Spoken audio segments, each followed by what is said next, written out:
de gravar e a Carla fica brigando comigo. Tá?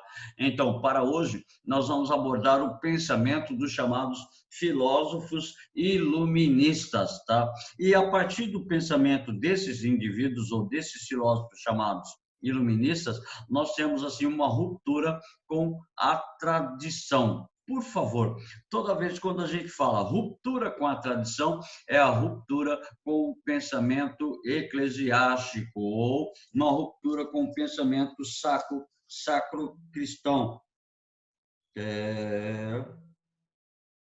Uma ruptura direta com o pensamento da Igreja Católica Apostólica Romana. Então, o que nós vamos abordar hoje? O pensamento político, o pensamento econômico dos chamados filósofos iluministas, tá ok?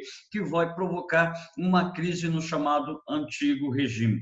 Vocês estudam história, vocês estudaram história até o ano passado, vocês viram isso com o professor de história. No primeiro ano, final do ano, do primeiro ano, vocês viram o chamado formação das monarquias nacionais ou formação dos estados absolutistas. Essa ideia pressupõe que a formação dessas monarquias nacionais levou à concentração dos poderes políticos e econômicos, principalmente pelos reis. Aí deu-se, é comum chamar esse período de monarquias absolutistas, então, ou antigo regime. Quando se fala em antigo regime, fala-se em absolutismo. Então, o iluminismo vem para combater o absolutismo, o iluminismo vem para implantar um novo regime. Por isso que nós chamamos antigo regime. Então, os filósofos iluministas combatiam as práticas do absolutismo. A principal prática, na verdade, era a prática do mercantilismo, ou seja, eles visavam liberdade econômica, eles visavam liberdade política, eles visavam maior participação dentro da estrutura social, certo? Então, a partir disso, nós podemos salientar que o pensamento iluminista é o pensamento libertário, um movimento inspirado no iluminismo, com grande sucesso, foi a Revolução Francesa e também a Revolução Americana, teve inspiração nos moldes do iluminismo. Então, são alguns movimentos que surgem na Europa, na América, a partir do século XVIII, inspirados dentro da filosofia iluminista.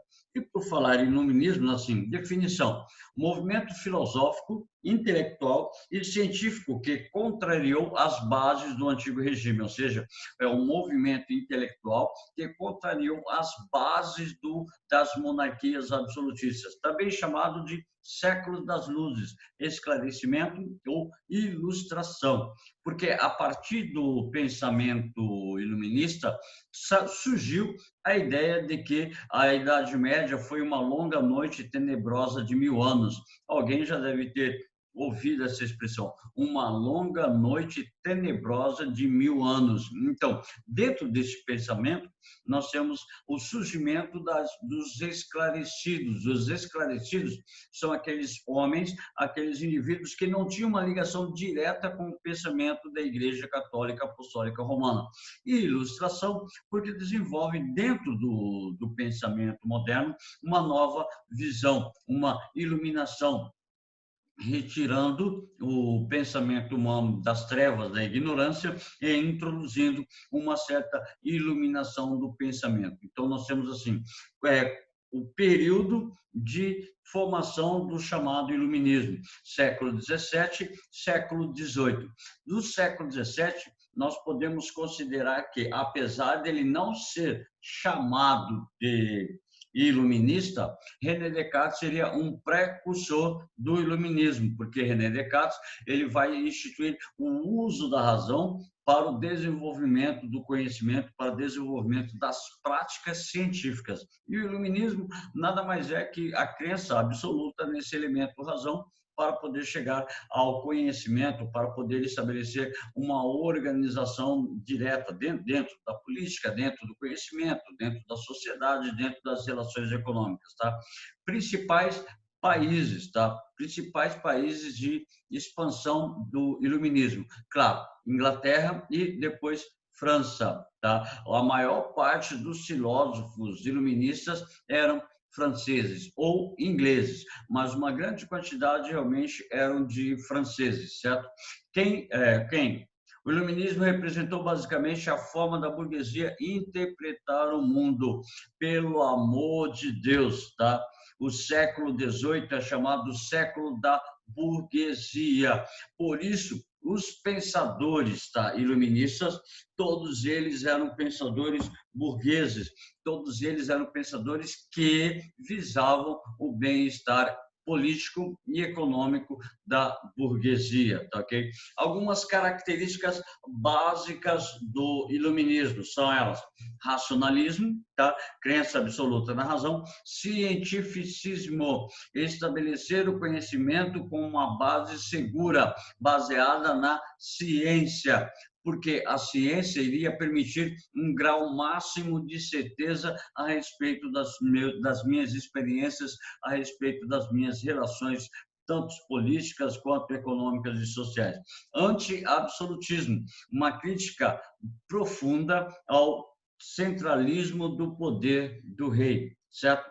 Anticlericalismo, ou seja, anti-igreja, principalmente a Igreja Católica Apostólica Romana. Lembrando que, nessa época, o calvinismo também estava em expansão, o luteranismo também estava em processo de expansão. Então, uma crença absoluta de que o homem é capaz de guiar-se simplesmente dentro de uma estrutura fora do pensamento religioso, ok? Ele pode ter uma crença em Deus, ele pode acreditar em Deus, mas ele não precisa seguir necessariamente uma religião. A isso nós damos o nome de deísmo. Eu posso acreditar em Deus, eu posso acreditar no divino, mas eu não sigo nenhuma religião. Nós damos o nome de deísmo.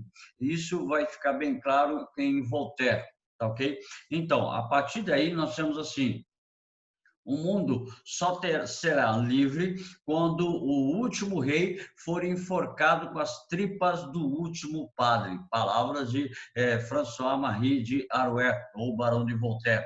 Ok? Então, é uma crítica contundente tanto à estrutura clerical quanto à estrutura do poder do rei. Então, sempre combatendo o centralismo real e o poder da igreja. Tanto é que muitos dos filósofos eles vão ser contrários ao pensamento da Igreja Católica Apostólica Romana. Por exemplo, Voltaire, o Barão de Voltaire, ele criticava arduamente a Igreja, tá? Criticava, ele falava que devemos esmagar a infame. A infame seria a Igreja Católica Apostólica Romana. Ele não era contra a ideia de Deus, ele era contra a ideia da manipulação do poder da Igreja Católica Apostólica Romana. Então, essas são as características que estão assim, de detalhes fundamentais dentro do pensamento iluminista. A origem do iluminismo o iluminismo pode ser visto como herdeiro de duas ocorrências históricas na Europa Ocidental, tá? Que representavam as propostas do rompimento cultural. Então, nós temos assim, dentro do pensamento medieval, nós temos o renascimento cultural, tá? Que ocorreu a partir do século XIII, ou século XIV, tá? A partir do século XIV, século XV, o século XVI, nós temos um movimento chamado Renascimento Cultural, onde vai ser as bases do pensamento. Então, na localização temporal, Renascimento, final da Idade Média, início da Idade Moderna. Aqui fala a partir do século XV, onde intensifica as ideias, intensifica a ação dos pensadores. Então, nós temos ainda, dentro do século XVII, a transformação do Renascimento para o chamado racionalismo de René Descartes. E Claro, o racionalismo conviveu assim as suas bases juntos com o empirismo, no caso René Descartes e John Locke. Então, as bases para o iluminismo estão fundamentadas dentro do Renascimento e principalmente no racionalismo, devido ao uso da razão, devido à introdução do uso da razão em relação às buscas para as respostas que o homem precisava. Então, buscar as respostas fora do pensamento clerical, fora do pensamento da igreja. E o iluminismo, final do século XVII, tá? Início do século XVIII. Então, a própria Revolução Industrial teria sido uma consequência do pensar dos filósofos iluministas, porque a partir do século XVIII, com a intensificação das experiências científicas, da experiência racional, eu desenvolvo as minhas técnicas, eu desenvolvo os meus equipamentos e a partir dali eu vou desenvolver outras ações a respeito do desenvolvimento tanto político e econômico. Então, para a gente poder falar a respeito dos filósofos iluministas, nós temos que abordar alguns nomes e a base da teoria desses indivíduos, certo? Então, por isso, a gente vai falar assim, John Locke, a base do pensamento era essa, tá? Rousseau, a base era essa, a base era essa, a base era para ficar mais fácil da gente poder entender. Tá? Então, um dos grandes nomes, tá? Um dos grandes nomes, ou para não falar o maior nome do liberalismo político, nós temos John Locke. Tá? Nós falamos na nossa última aula a respeito de John Locke, do empirismo, tá? Como se forma o conhecimento. E para ele é a tábula rasa. Aqui, a ideia é o pensamento político. Aqui, a ideia é a ação política dos indivíduos em relação à monarquia absolutista. Então, ele diz assim, John Locke é chamado precursor do iluminismo, ele é considerado pai do iluminismo no campo da política, tá? Principalmente a ideia dos direitos naturais. Então, ele diz assim, o Estado existe para garantir os direitos naturais do indivíduo, e não o indivíduo que existe para garantir o poder do Estado. Então, é totalmente contrário, tá? É totalmente contrário. Então, o Estado existe para garantir os direitos naturais do indivíduo. Muito pelo contrário do que pensavam os reis absolutistas, que o indivíduo existia para concentrar o poder no rei. Então, assim, para ele, o Estado existe para garantir os direitos naturais, que são três direitos naturais: vida, liberdade e propriedade privada. Então, a função do Estado é garantir o direito à vida, à liberdade e à propriedade privada. A vida, esses são os três direitos naturais que são fundamentais. Tá? Todos os outros direitos, eles vão se associar a esses três. Como, por exemplo, o que é necessário para eu ter uma vida digna. Então, tudo se encaixa aqui. Liberdade. Que tipo de liberdade? Liberdade política, liberdade de expressão, liberdade econômica, liberdade de opinião. Então, os mais diversos tipos de liberdade, de expressão da liberdade, pressupõe-se que o Estado deve garantir, inclusive a liberdade religiosa, que era um dos grandes problemas do período. Então, esses elementos são fundamentais para John Locke. Então, os governos existem para preservar esses direitos, e não o indivíduo existe para preservar o poder do rei. Então, ele é chamado pai do liberalismo político, ok? Ele era um árduo defensor de uma monarquia parlamentar constitucional, tá? Como hoje a Inglaterra vive. A Inglaterra é uma monarquia parlamentar constitucional, ou seja, todo o poder dela está centrado numa Constituição, tá? Todo o poder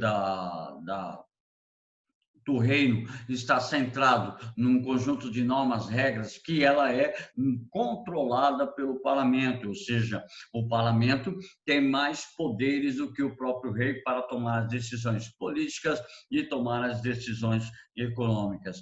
A figura do rei, a figura da rainha, é uma figura meramente representativa, mas, no caso de algumas ações, de algumas decisões polêmicas, também tem a figura consultiva, onde o parlamento consulta a família real para ver a opinião dela sobre as decisões que devem ser tomadas. Então, temos essas relações. Então, segundo John Locke, o pensamento está ligado diretamente a essa ideia. Então, pensamento político de John Locke. E John Locke ainda fala a respeito da concentração dos poderes. Ele diz assim que caso o rei, caso o monarca venha a concentrar poderes nas suas mãos e não cumpra com o seu direito de preservar os direitos naturais, não cumpra com o seu dever de conservar os direitos naturais do homem e do cidadão, cabem aos súditos o direito de rebelião. Então,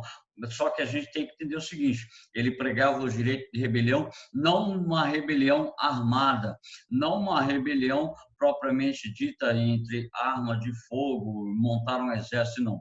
Uma rebelião no campo do pensamento político, como se fosse a retirada do rei por meio de uma ação política, certo? Então, caso haja abuso do poder, cabe aos súditos o direito de rebelião. Nós podemos, assim, comparar com o pensamento político contemporâneo do Brasil. Tá?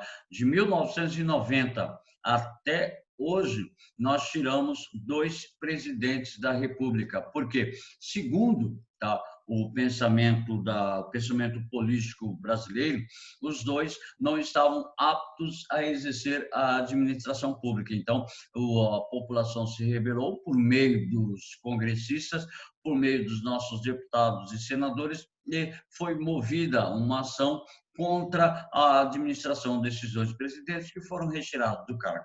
E vocês acompanharam a última retirada da presidente do cargo da República. Então, isso pressupõe-se uma ideia de direito de rebelião. Não houve a necessidade de pegar as armas, não houve a necessidade de formar barricadas, não houve necessidade de nenhum confronto físico. Então, tudo foi feito através dos trâmites políticos. Tá? Então, para lembrar, só a aula passada, o conhecimento para John Locke é estabelecido através das experiências sensoriais, mas essas experiências têm que ser de forma racional, não é qualquer tipo de experiência. Então, a experiência e a razão são a base da formação do conhecimento para John Locke. Morreu John Locke, pai do liberalismo político, principalmente, o desenvolvimento político inglês. Então, ele é considerado o pai do iluminismo. No campo da economia, eu acho até que nós já tivemos uma palavrinha a respeito dele. No campo da economia, nós vamos falar de Adam Smith. Ele é chamado pai do liberalismo econômico, ou pai da escola clássica de economia. Segundo Adam Smith, o Estado não pode intervir na economia, o Estado não pode intervir diretamente nas relações econômicas, o Estado deve promover as ações econômicas para a burguesia, e a burguesia desenvolve as relações comerciais e toda a relação econômica do Estado. Então, para que haja um desenvolvimento econômico, não pode haver intervenção do Estado na economia, porque a lei de mercado vai regular as leis de mercado vão regular diretamente as relações econômicas, como, por exemplo, a questão da livre concorrência, a lei da oferta e da procura, e a divisão do trabalho pressupõe uma certa organização do desenvolvimento econômico. Então, o que vai acontecer? Vai acontecer que, dentro dessas relações, a própria economia ela regula a si mesma. E, segundo Adam Smith, essa divisão do trabalho vai promover ainda mais riquezas, porque, segundo o pensamento da escola clássica de economia de Adam Smith, é assim: a maior riqueza de uma nação é o trabalho. Porque não adianta você ter comércio, não adianta você ter uma grande concentração de terras, não adianta você ter grandes propriedades se você não executar o trabalho nessa terra, se você não executar executar o trabalho nessa propriedade. Então, o único meio responsável pela geração de riqueza é o trabalho. Então, a obra dele, A Riqueza das Nações, ele discorre justamente sobre isso. A maior riqueza da nação é o trabalho. Então, por meio do trabalho que um país enriquece. Então, não pode haver intervenção do Estado na economia. Deixe que a burguesia estabeleça seu trabalho e, através desse trabalho, haverá toda a situação das leis de mercado, principalmente a livre concorrência e lei da oferta e da procura. Então, regulada pela produção de bens materiais. Então, ele fica como pai do liberalismo econômico, certo? Traduzindo, Adam Smith, contra a intervenção do Estado na economia, o Estado deveria deixar que as leis de mercado regulassem economicamente a produção, o consumo e circulação de mercadorias. E, para ele, a maior riqueza de uma nação é o trabalho. Não adianta nada você ter propriedades, não adianta nada você ter grandes concentrações, não adianta você ter dinheiro se você não trabalhar esse dinheiro, se você não trabalhar essa propriedade, você nunca vai gerar riqueza. Você pode ter muito dinheiro, mas se você não trabalha as suas relações econômicas, seu dinheiro vai acabar. Então, com o trabalho, seu dinheiro tende a duplicar, ela tende a render cada vez mais, certo? Então, esse é o pensamento de Adam Smith. Nós não temos só Adam Smith dentro do liberalismo econômico, tá ok? Nós temos também o chamado Thomas Malthus dentro do liberalismo econômico, tá?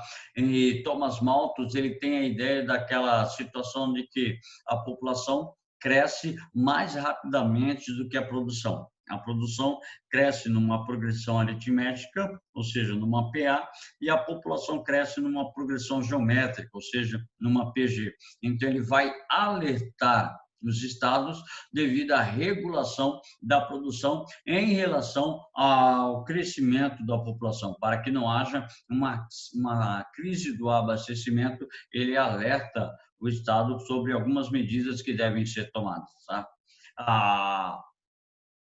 A França desenvolveu também um chamado liberalismo econômico, tá? A fisiocracia, por favor, fisiocracia é a versão francesa do liberalismo econômico. Então, fisios ou physis vem a ser natureza, kratos, poder. Deixa eu ver a pergunta aqui que me mandaram.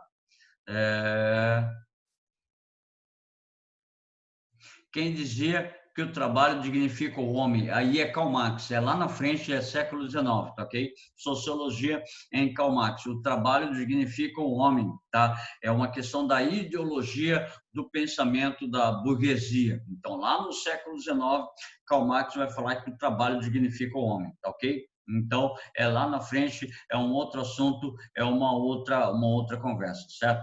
Então, os fisiocratas, e os fisiocratas eram aqueles indivíduos que consideravam que a maior riqueza de um país era a quantidade de propriedade que se tinha, ou seja, isso vai incentivar, tá, a conquista de novas colônias. Então, fisiocratas, tá? Os fisiocratas, eles pregavam que a maior riqueza está ligada à produção na terra, nas propriedades. Então, a maior riqueza de um estado seria a agricultura. E isso incentivou a conquista de novas colônias pela França. Então, eles também eram a favor da não intervenção do Estado na economia e eles colocam a maior riqueza de uma nação é a prática na terra, na agricultura. Daí desenvolve em busca de colônias na América, em outros territórios que nós vamos trabalhar, que vocês vão trabalhar em história no século XIX.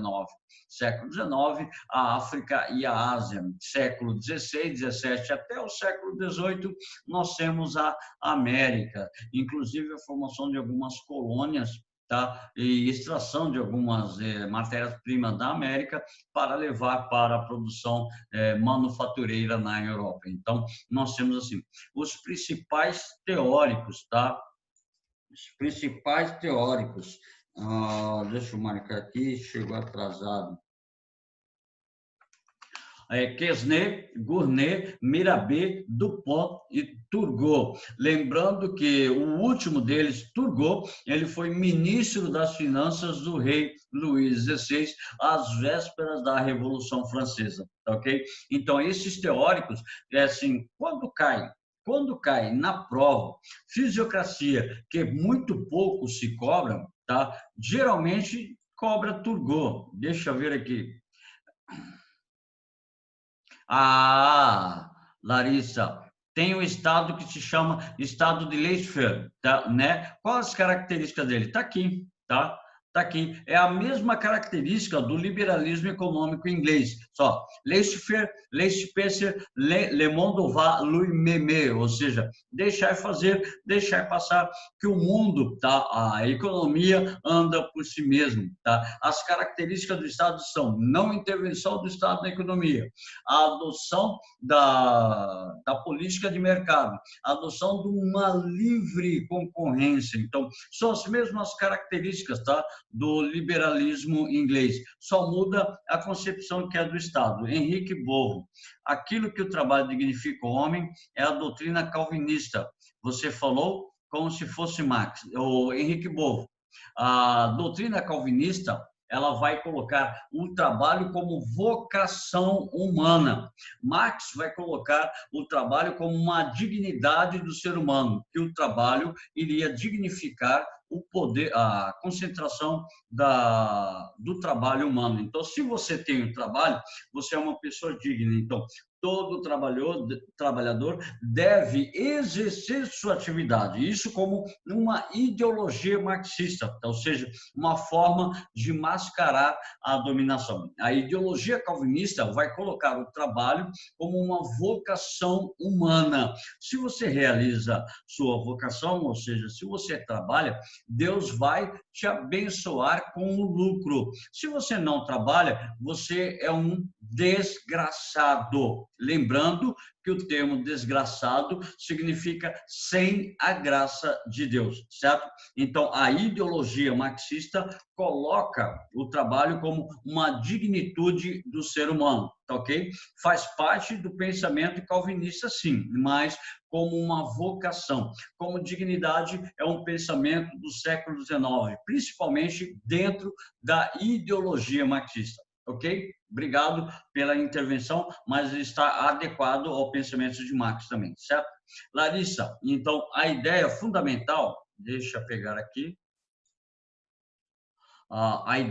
Larissa, então a ideia fundamental do Estado do laissez-faire é a mesma característica do liberalismo econômico, tá? É a mesma ideia, só que é a versão francesa, tá? É a versão francesa do liberalismo econômico, deixar fazer, deixar passar, que o mundo, que é a economia, caminha por si só. Então, esses filósofos, eles usam essa expressão para demonstrar o seu anseio por não intervenção do Estado na economia, tá? Característica principal do liberalismo econômico, tanto francês quanto inglês. Então, a prática fundamental era adotar um pensamento, adotar uma linha, adotar uma prática de ação onde elimine total intervenção do Estado na economia, tanto na Inglaterra quanto na França. A diferença é que os franceses vão colocar a principal riqueza do Estado como sendo a prática agrícola, ou seja, as grandes propriedades de terra. Porque os pensadores, a burguesia francesa era uma burguesia rural. Até antes da Revolução Francesa, a burguesia francesa era uma burguesia rural, na verdade, uma aristocracia rural, certo? E na Inglaterra já tinha o surgimento da burguesia industrial. Então, a burguesia industrial, leis de mercado, regulação do trabalho e tudo mais. A aristocracia rural francesa, baseada nas grandes propriedades. A França viveu uma estrutura de feudalismo até antes da Revolução Francesa. Okay? Até antes da Revolução Francesa, a estrutura política, social e econômica da França era uma estrutura feudal, ok? Então, a partir daí, nós temos algumas diferenças que são fundamentais. Então, a fisiocracia, a versão francesa do liberalismo econômico, tá, francês. Então, vamos lá. Charles de Secondat, ou Barão de Montesquieu. A ideia dele é bem simples, a ideia dele é fácil. Caiu Montesquieu em qualquer prova do Brasil, sempre vai cair a questão da tripartição dos poderes. Então, para Montesquieu é o seguinte, para evitar o abuso do poder, temos que limitar o poder pelo próprio poder, ou seja, temos que limitar o poder do rei utilizando formas de poder. Então, ele pensa uma estrutura política onde o poder absoluto vai ser abolido e nós teremos três outros poderes que são fundamentais, que todos nós sabemos que a estrutura política do Brasil vive claramente e abertamente hoje. Então, a teoria da tripartição dos poderes, ou seja, o poder executivo, o poder legislativo e o poder judiciário. O poder executivo, que tem a função administrativa, o poder legislativo, que tem a função de formular as leis e fiscalizar o cumprimento dessas leis, e o poder judiciário, que tem toda a sua função em relação à justiça. Esses poderes, eles são interdependentes, ou seja, um não depende diretamente do outro, mas não dependem diretamente do outro, mas um pode influenciar diretamente o pensamento do outro. Não pode haver intervenção de um dentro do outro. Por exemplo, o presidente da República, ele não pode aprovar nenhuma lei, a não ser em caráter emergencial, mas mesmo assim tem que ser aprovado pelo corpo legislativo. Então, vulgarmente, nós falamos que a função do executivo é executar as leis, a função do legislativo é estabelecer a legislatura, ou seja, a administração, o controle das leis, e o poder judiciário de estabelecimento da justiça. Tá? Mas o comum, a prática mesmo é que a função do executivo é a função administrativa. Como é que ele executa as leis? Ou sancionando, tá? Ou vetando essas leis, ou aprovando ou reprovando essas leis. Então, segundo Montesquieu, cada um do poder, ele deve exercer categoricamente a sua função. Dentro do exercício dessas funções específicas, seria então estabelecido a harmonia e a autonomia dos poderes. Então, como nós falamos agora há pouco a respeito de John Locke, do direito de rebelião, então, cada poder tem a sua autonomia de agir mediante a sua área, mediante a sua função. Tá? Como, por exemplo, quando o legislativo, na sua função de fiscalização, quer montar um processo, ele monta uma comissão parlamentar de inquérito.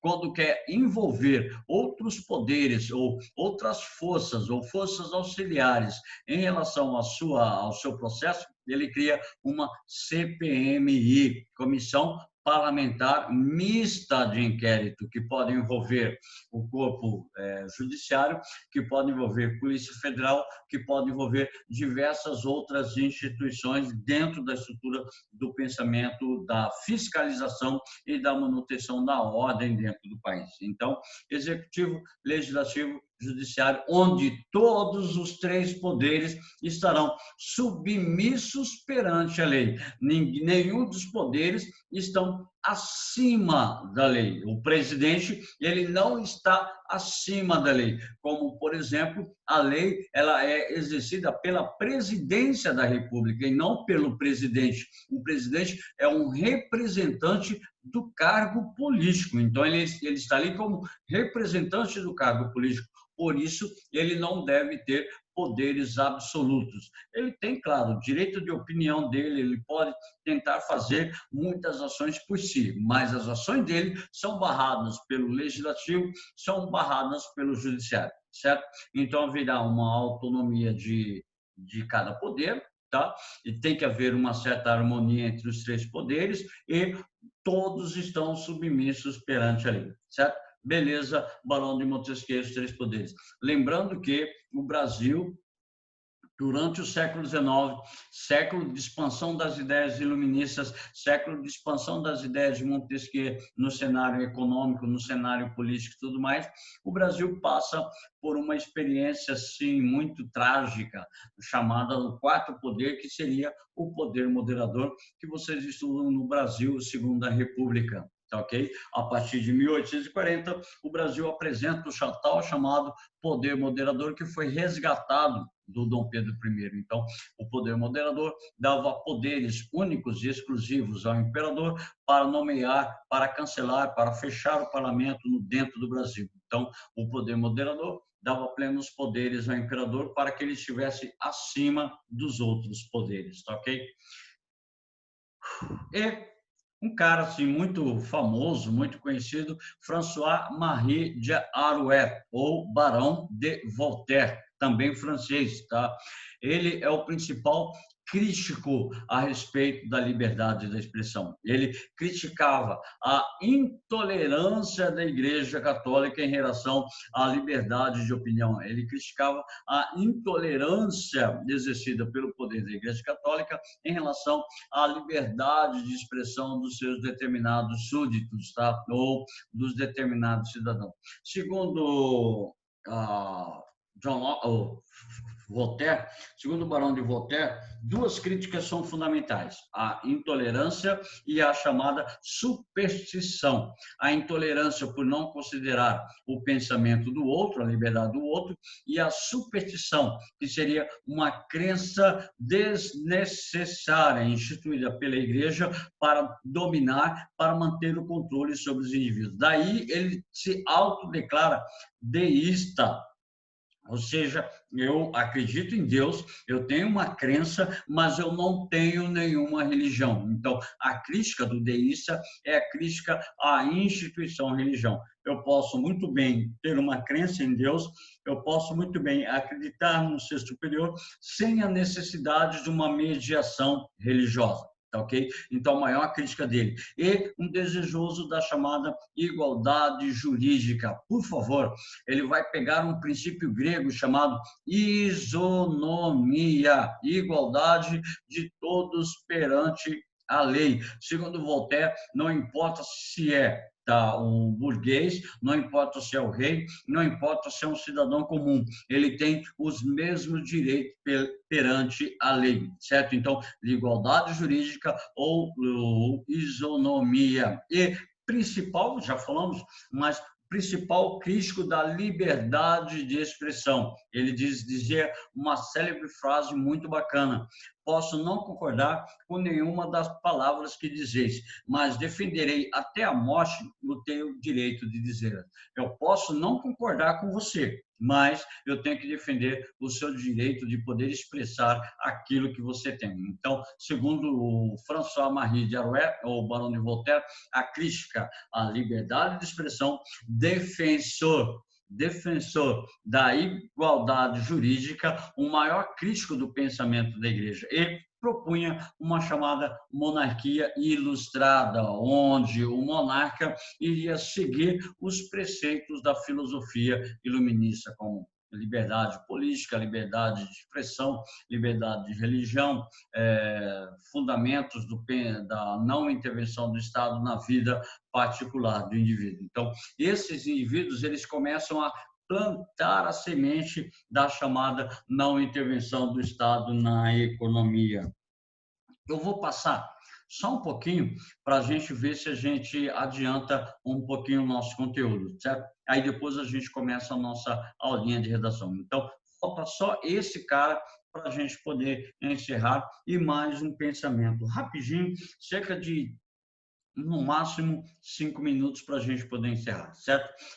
Peço desculpas, porque aí a gente já encerra o capítulo 6, próxima aula a gente já começaria um novo capítulo, tá? E nós temos o ilustre Jean-Jacques Rousseau, tá? Muitos pensadores, muitos professores, muitos teóricos, muitos filósofos consideram o Jean-Jacques Rousseau como o pilar fundamental do pensamento político iluminista. tá ok? E ele, tanto é que ele é considerado o mais importante e o mais influente dos filósofos iluministas, justamente por estar concentrado dentro do campo do pensamento político. Então, ele propõe a chamada soberania popular. Por favor, aí nós vamos dizer assim, a soberania popular, em Jean-Jacques Rousseau, pressupõe a chamada assim, vontade geral, tá? E não somente vontade da maioria.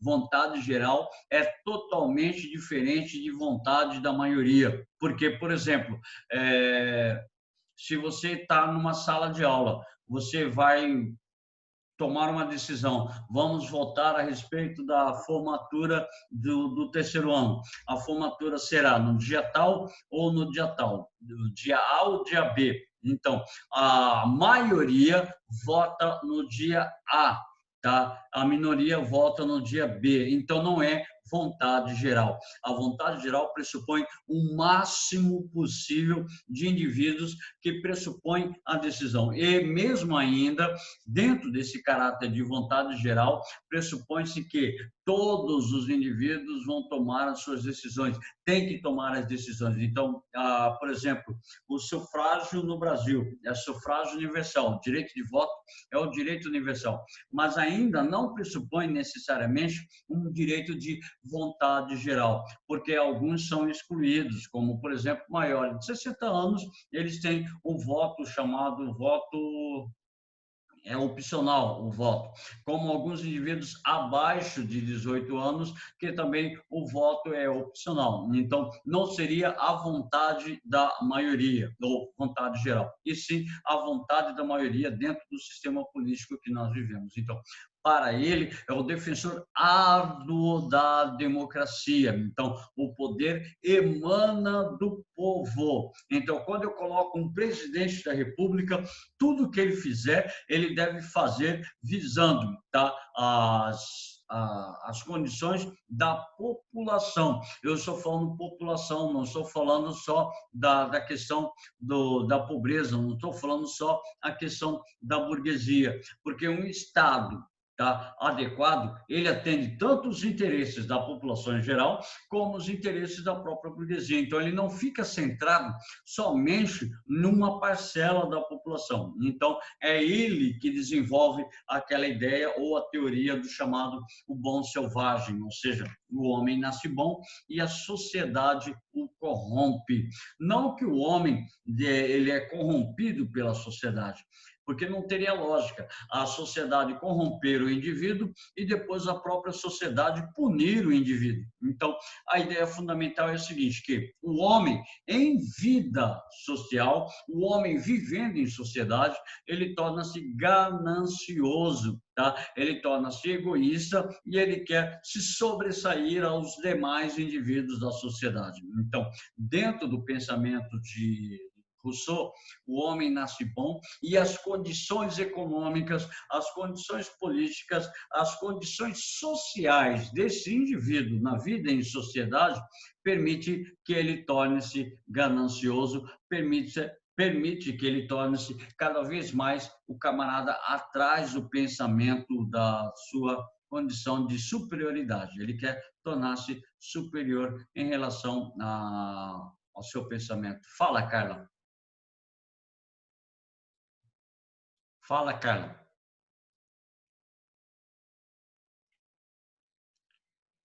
Carla, pode falar.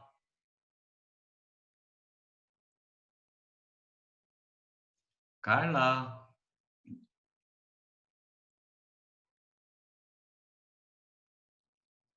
Bom, a Carla levantou a mãozinha, mas não estou conseguindo falar com ela, tá? Alguma coisinha. E para poder encerrar o pensamento, esses dois caras, Diderot e D'Alembert, tá? Eles foram difusores do iluminismo, porque eles escreveram a enciclopédia, ou seja, a reunião de conhecimentos numas obras ou nos compêndios que foram desenvolvidos, vendidos por toda a Europa. Eu não estou ouvindo, cara.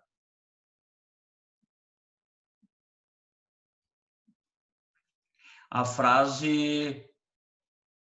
Peraí, deixa eu ver aqui. A ocasião faz o ladrão. Não, cara, não. Não, não, não, não, não. A fase, só um pouquinho. A frase, a ocasião faz o ladrão, não tem uma ligação com o pensamento de Jean-Jacques Rousseau, que o homem nasce bom e a sociedade corrompe, certo? Por que que não vai ter uma ligação? Porque isso, tá? Ué, meu microfone está ligado, está tudo ligado aqui, só que eu não estou ouvindo vocês, tá? Se for falar, manda pelo chat, por favor, tá? Não, eu não mutei nada, não cliquei nada. Eu vi, cara, mas eu não estou ouvindo vocês. Não está mutado, não. Larissa, seu microfone está aberto. Acho que deve ter algum problema no meu aqui. Peraí.